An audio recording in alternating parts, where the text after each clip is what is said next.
David Brower was an American environmentalist distinguished for his radicalism and passion for the environment. Born July 1, 1912, he was a pioneer in the radical environmental movement as he took on his own peers, society, and even the government. His famous attempts to thwart the building of Echo Park Dam were very controversial, and his radical beliefs made him the target of political machinations by the IRS. Brower was keen protecting the earth as we see it today, and he sacrificed friendships, family, and his image to ensure its safety.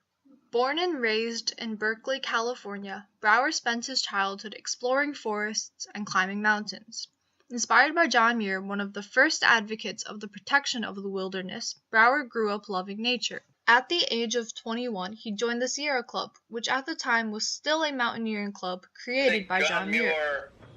Also gave his whole life to understanding nature and in the Sierras, and he also, I think his wife was very patient with him. He was always going off into the mountains, and I think they were very similar. They were almost willing to give up normal life because they wanted to enjoy and save wild nature. By 1952, Brower was an executive director and used his position to further his goals in helping to protect the environment. 2 years later, he faced one of his greatest challenges yet. Located on the borders of Utah and Colorado, Dinosaur National Monument was one of America's greatest natural parks. Yet in 1954, Congress's plan to build a dam named Echo Park within the monument was revealed. Echo Park Dam was just one of the many dams being built during the 1950s and 60s. A period of rapid modernization of the American West. To upgrade the infrastructure and supply power to the burgeoning towns and manufacturing centers, the Bureau of Reclamation sought to build dams along the rivers that flowed through the West, such as the Colorado River. These dams would provide water for drier states such as Arizona, as well as recreational centers that would allow for Americans to boat, water ski, and sunbathe. While the Bureau of Reclamation and Congress saw this as an opportunity to modernize, Brower saw the importance of preserving the earth for future generations. He would not stand for this, and with his actions he revolutionized conservationism and birthed environmentalism. The Bureau of Reclamation were people in favor of efficiency and against wastefulness. They wanted to save water from running into the ocean and instead make it available for irrigation as well as for the generation of power. Brower, however, had completely different goals. He wanted to defend scenic and aesthetic values against those who wished to exploit it. This is what began to distinguish the new regard for the American environmental movement that we call environmentalism. The new movement wasn't based on necessity or practicality, but instead centered on the idea that a place should be protected because of its beauty, rather than what it could provide for an industrial society. With the threat of Echo Park Dam being built, Brower knew he would have to disregard social norms to protect the monument. The fight to prevent Echo Park Dam from being created stood for more than simply preserving Dinosaur National Monument. The creation of a dam in this location would set a dangerous precedent that would threaten the whole national park system. The system was already on shaky ground, as seen with the case of the completion of a dam at Hetch Hetchy, where an entire valley was flooded and dammed to supply San Francisco with water.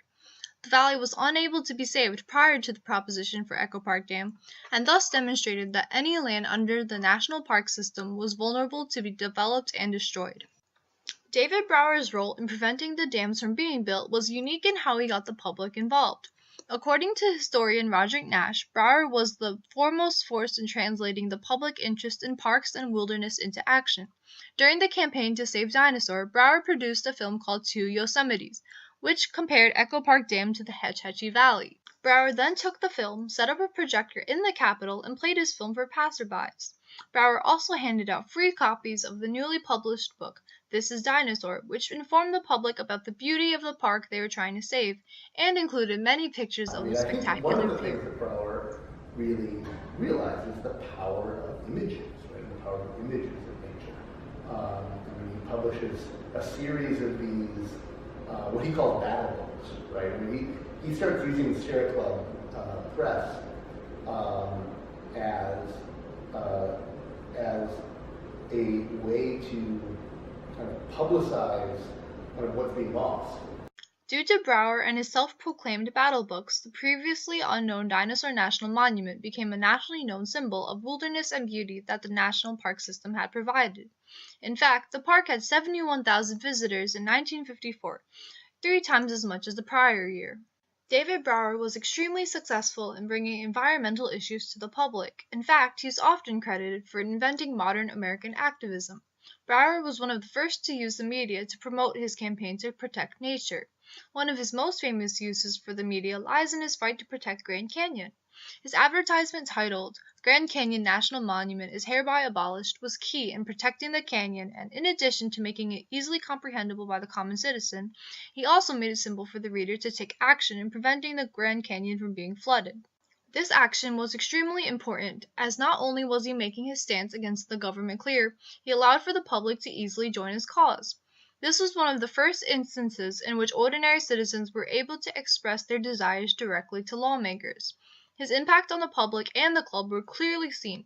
Under his command, the club's membership went from 7,000 to 70,000. This action was extremely important, as not only was he making his stance against the government clear, he allowed for the public to easily join his cause. This was one of the first instances in which ordinary citizens were able to express their desires directly to lawmakers. His impact on the public and the club were clearly seen. Under his command, the club's membership went from 7,000 to 70,000. These were dams that were proposed by an administrative bureau, and we think that this was an attempt to coerce into silence one of the organizations, in this case us, who was trying to fill in what government bureaus were already prevented from filling in. The Bureau of Reclamation silenced them.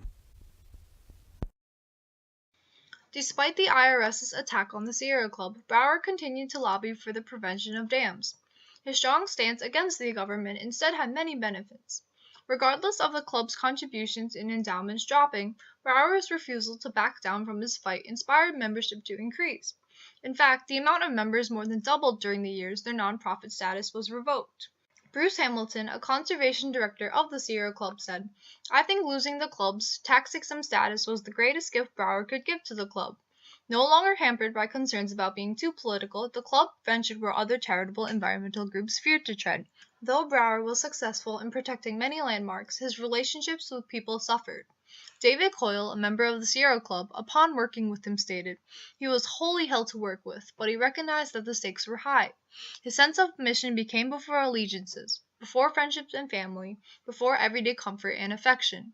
Brower refused to let how others perceived him get in the way of his work, and he lost friends and family in order to pursue his goals." It was in the second half of his career that he proceeded to come up with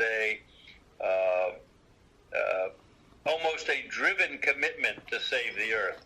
So he had not enough time for his family. He had not enough time to have lots of friends.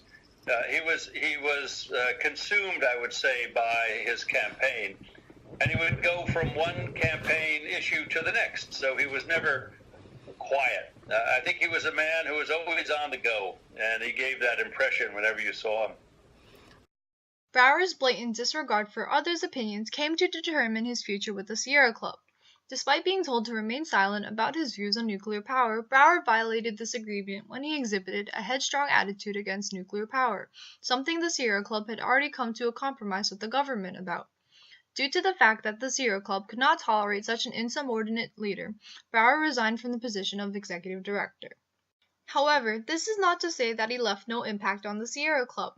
Brower took a stand against the club's accepted position in society as a simple mountaineering club and turned it into something more, an organization striving for the preservation of America's greatest. The Sierra Club would also later help to successfully pass the Clean Air Act. Thus, while Brower left the Sierra Club, he left behind a new legacy, one that continues today. With the new president nearly here, there are a multitude of fears regarding the state of our future environment. As Mr. Trump has already voiced his intentions to eliminate the EPA's Clean Power Plan, back out of the Paris Climate Agreement, and altogether dismantle the EPA, individuals like Brower must be remembered and recognized for what he had taken a stand for. Nothing can stand in your way if you are passionate and driven enough to see your cause through. The environment and its pristine beauty should not and cannot be tarnished for the future of humanity.